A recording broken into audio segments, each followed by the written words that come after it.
I remember the first time I went to the protest, it was in the beginning of December 2018, last year.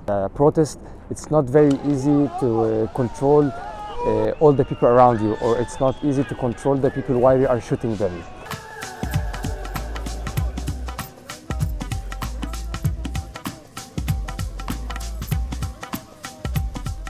In 2011, the first revolution was in Tunisia.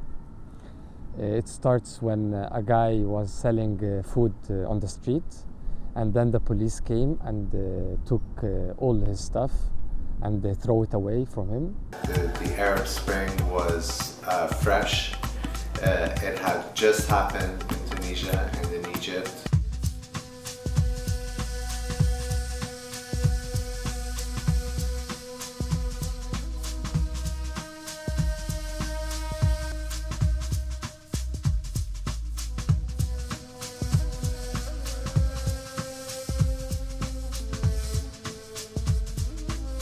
Really, he wasn't a revolutionary, he was just frustrated because actually the police officer who took his goods away slapped him, and she happened to be a woman. So he was frustrated with the fact that it was a woman who slapped him than anything else. So his act of protest was because a woman slapped him.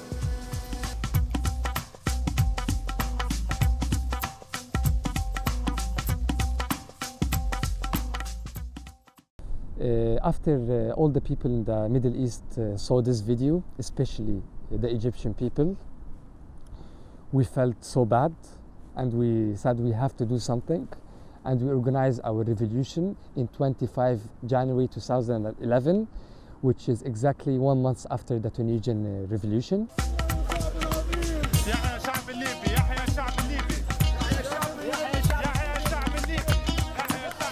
Resulting in regime changes in those two countries. It was happening while we were there in Libya. There was a civil war in Libya.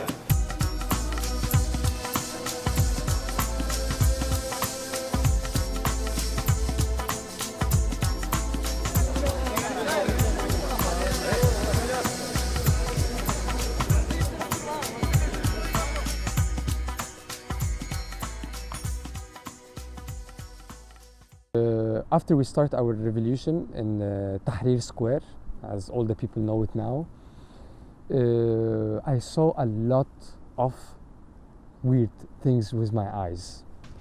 I saw people dying on the street. I saw children bleeding in the street. I saw women searching for her babies and for his child for more than 3 days. She didn't find them.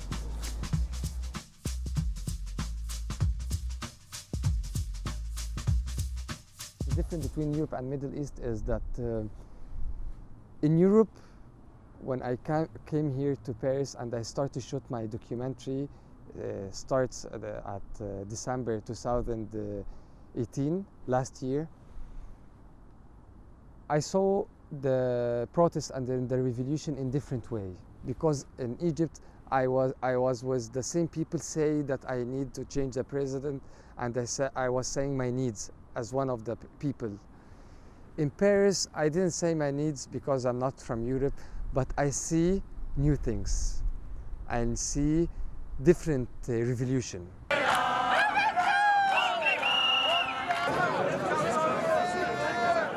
That people are destroying the country.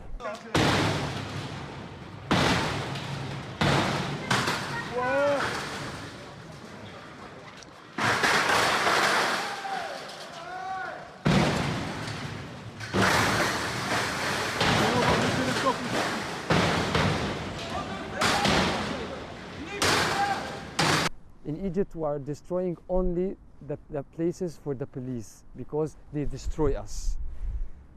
This is the first thing. The second thing I want to talk about it is how the police act and react with the protests.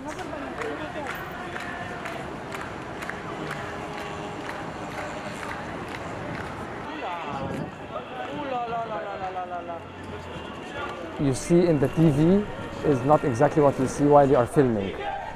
Especially when you hear the gunshot and then you hear the gas shots. So it's very good experience to go and shoot this protest. You know, as far as I know, there's two types of protests, and one is the nonviolent protests. Some people like Gandhi and his followers, and Martin Luther King and his followers, and then the violent protests, which I think the Yellow Vest movement and even the riots during the Arab Spring would fall under. And I think they both in history have served their purposes and achieved their ends. So that's all I can tell you.